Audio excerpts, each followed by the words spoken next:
আসসালামু আলাইকুম। আশা করছি আল্লাহর রহমতে সবাই ভালো আছেন, সুস্থ আছেন। আমরাও আলহামদুলিল্লাহ ভালো আছি। আজকের ভিডিওটি বিকালবেলা থেকে শুরু করেছি।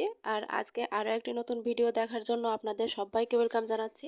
আশা করছি ভিডিওটি আপনাদের ভালো লাগবে। বিকালবেলা আমার মেয়ে ওর বাবার সাথে একটু বাইরে গিয়েছিল আর ওর বিস্কুট শেষ হয়ে গিয়েছিল, তো বিস্কুট আর 2টা রাইকেক নিয়ে এসেছিল। এটা ও এখন বিকালবেলা খেয়ে ফেলবে।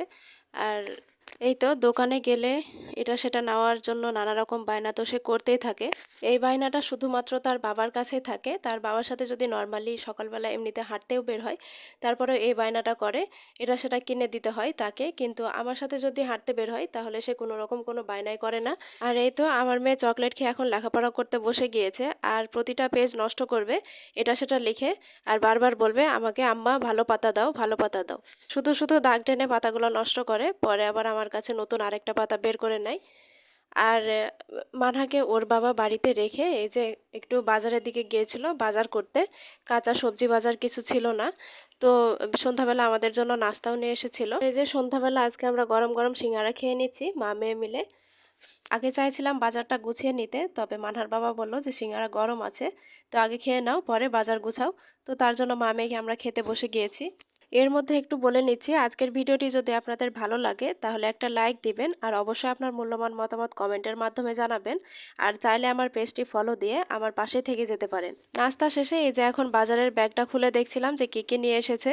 তো এই তো শীতকাল আসার আগেই দেখলাম যে শীতের নতুন সবজি বাজারে উঠে গিয়েছে। আর মানহার বাবার এই একটা মানে অভ্যাস আছে যে কোনো সবজি মানে নতুন নতুন খেয়ে নিবে, পরে আর মানে ভরপুর যে টাইমটা সবজির তখন আর খেতে চাইবে না, বারবার বিরক্ত হয়।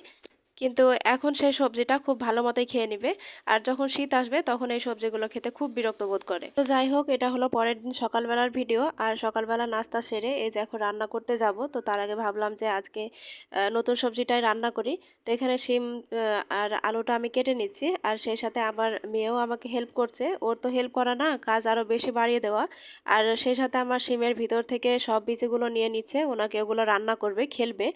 আজকে শিমগুলো আমি মলা মাছ দিয়ে রান্না করব, যার জন্য মলা মাছটা ফ্রিজ থেকে বের করে রেখেছিলাম ডিফ্রস্ট হওয়ার জন্য।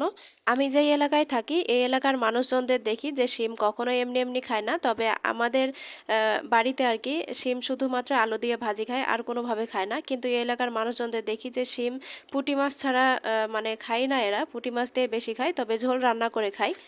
মানে শিম দিয়ে পুঁটি মাছ ঝোল, এই আর কি। তো যাই হোক, শিম কাটা বাছা করে এবার আমি শিম আর আলুটা খুব ভালোভাবে সিদ্ধ করে নিব, যার জন্য চুলায় পানি বসিয়ে দিয়েছি। আর পানিটা গরম হয়ে এলে এর মধ্যে শিম দিয়ে দিব। আর এই তো রান্না বান্নার ফাঁকে ফাঁকে আমাদের মা মেয়ের গল্প কথা আর খেলাধুলা চলছে। শিমের বীজগুলো দিয়ে আমার মেয়ে ডিম রান্না করছিল, তাই আমাকে দেখাচ্ছিল যে আম্মা এগুলো ডিম। আমিও একটু ওকে নিয়ে খুনসুটি করছিলাম। আর এই তো এদিক দিয়ে পানিটা গরম হয়ে গিয়েছে, এরপর আমি শিমটাও সিদ্ধ করে নিয়েছি। আর এরপর পেঁয়াজ মরিচ ভেজে তারপর আমি মাছটা সব রকম মশলা দিয়ে খুব ভালো মতো কষিয়ে তারপরে একটু ভেজে নিব শুকনা করে। আর এই তো এর মধ্যে আমি শিমটা দিয়ে দিয়েছিলাম, আর আমার ভাজিটাও হয়ে গিয়েছে, মলা মাছ দিয়ে শিম ভাজি। সকালবেলার অল্প একটু খিচুড়ি রেখেছিলাম মানাবুড়ির জন্য, তাই ওকে শিম ভাজি দিয়ে খিচুড়ি খেতে বসিয়ে দিয়েছি। আর সেই সাথে আমার বোনের সাথেও কথা বলছিলাম। আমার বোন ভিডিও কলে ফোন দিয়েছিল, আর আমার মেয়ের খাওয়া দেখে ও খুব আফসোস করছিল আর বলছিল যে কবে তোমার হাতের খাবার খাবো। আসলে আমার মেয়ে মাশাল্লাহ খুব সুন্দরভাবে খাবার তুলে খেতে পারে, আলহামদুলিল্লাহ। আর এই তো বোনের সাথে কথা বলতে বলতে আমি এদিক দিয়ে মাংস ভালোভাবে কষিয়ে তারপর এখন এই যে সিদ্ধ করে রান্না করে নিয়েছি। আর আমি আজকে গরুর মাংসটা ছোট আলু দিয়ে রান্না করেছি। রান্না হয়ে গেলে এরপর আদার্স যেসব কাজগুলো ছিল সেগুলো সেরে নিয়েছি। আর এই তো এখন দুপুরবেলা আমি খেতে বসে গিয়েছিলাম শিম আলু ভাজি, আর সেই সাথে মাংস। শীত আসার আগে শীতের সবজি খেতে পেলাম, আলহামদুলিল্লাহ। আজকের ভিডিওটি এ পর্যন্তই। আল্লাহ হাফেজ, আসসালামু আলাইকুম।